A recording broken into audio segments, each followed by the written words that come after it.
Assalamualaikum warahmatullahi wabarakatuh. Saya Salwa Salsabila dengan NPM 24110045. Sini saya akan melakukan sebuah analisis data statistik menggunakan aplikasi SPSS. Baik, saya akan menjelaskan terlebih dahulu. Untuk di bagian variabel view itu diisi berupa variabel untuk data yang akan kita input nantinya. Seperti contoh pada bagian name itu merupakan kode dari sebuah label. Di sini saya letak bagian name itu ada THN, PJ, BP, dan LB. Lalu untuk type ini merupakan tipe dari label yang akan kita input. Lalu di bagian white itu adalah keterangan jumlah untuk variabel yang dapat disimpan oleh label. Lalu di bagian desimal seperti mau menginput beberapa jumlah yang nantinya akan dapat diterima untuk disimpan di bagian belakang koma. Lalu untuk bagian label itu adalah keterangan dari kode name. Seperti THN tadi, keterangannya tahun, PJ keterangannya penjualan, BP biaya promosi, dan LB laba bersih. Lalu di bagian fields itu non, di bagian missing non. Untuk kolom ini merupakan lebar dari jumlah variabel yang nantinya akan diinput.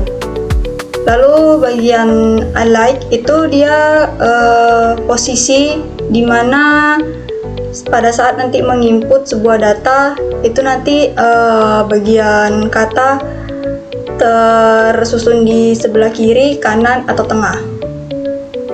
Nah, untuk measure ini keterangan dari type-nya, di mana nanti data yang disimpan dia bersifat scale, ordinal, atau nominal.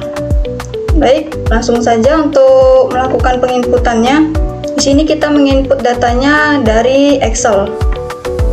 Di sini saya akan coba melakukan beberapa penginputan data.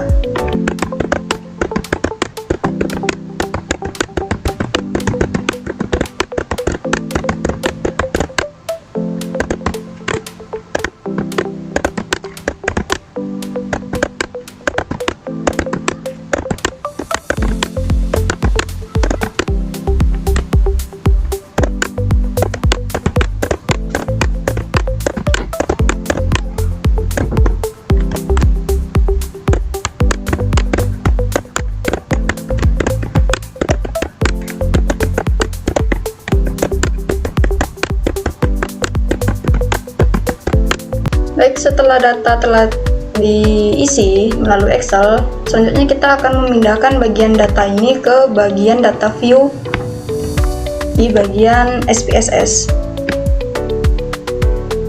Nah, data view di bagian di sini. Nah, maka data yang telah tadi kita isi di Excel, selanjutnya kita akan copy pastikan ke dalam sini.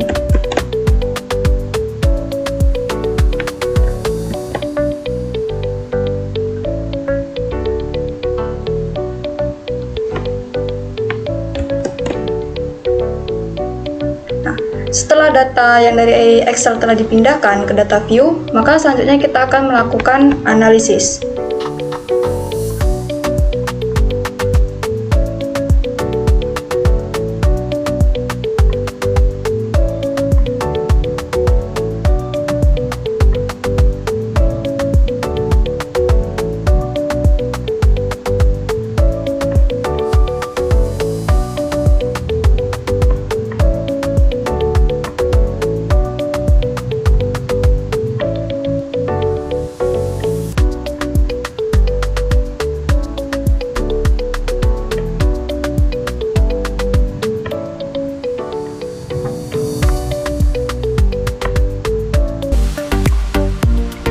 Setelah melakukan analisis, selanjutnya kita akan dapat mengetahui hasil output dari data yang sebelumnya telah kita input.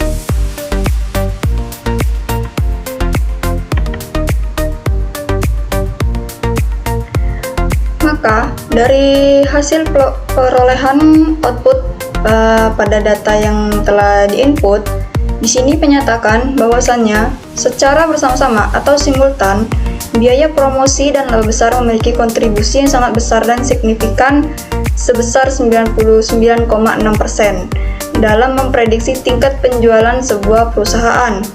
Dan untuk secara individu atau parsial, biaya promosi tidak memiliki pengaruh nyata terhadap tingkat penjualan pada data ini. Hal ini terlihat pada koefisien negatif yang tidak signifikan secara statistik atau nilai sig jauh di atas 0,05. Lalu, di sini laba besar merupakan faktor pendorong utama yang sangat dominan. Setiap kenaikan satu satuan laba bersih diprediksi akan meningkatkan penjualan sebesar 29,977 satuan, atau dengan asumsi variabel lain yang konstan. Lalu setelah mencoba melakukan penginputan satu data, di sini kita akan mencoba melakukan penginputan data yang lainnya. Di sini saya sudah menyediakan data variabelnya. Saya lakukan dengan cara yang saya gunakan di sebelumnya. Lalu saya akan mencoba menginput data. Di sini sudah saya sediakan juga beberapa datanya yang sudah saya isi di bagian Excel seperti sebelumnya juga. Maka dari itu, di sini saya akan tinggal memindahkan data pada Excel ini ke bagian data view.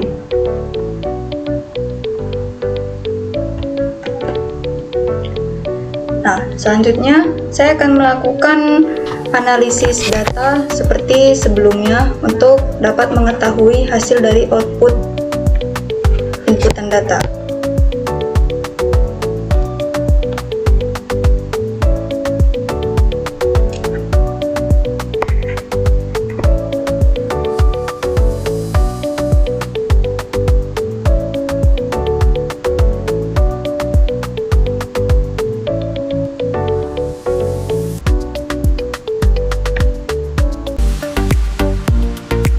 Baik, ini adalah hasil output yang telah dihasilkan dari inputan data sebelumnya.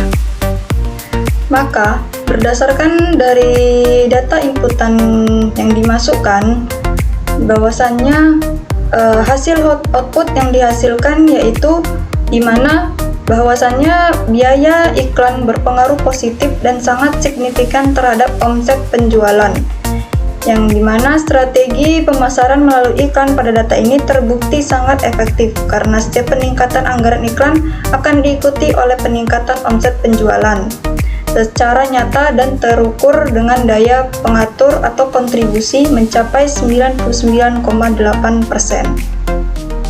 Sekian dari hasil analisis data yang saya lakukan. Assalamualaikum warahmatullahi wabarakatuh.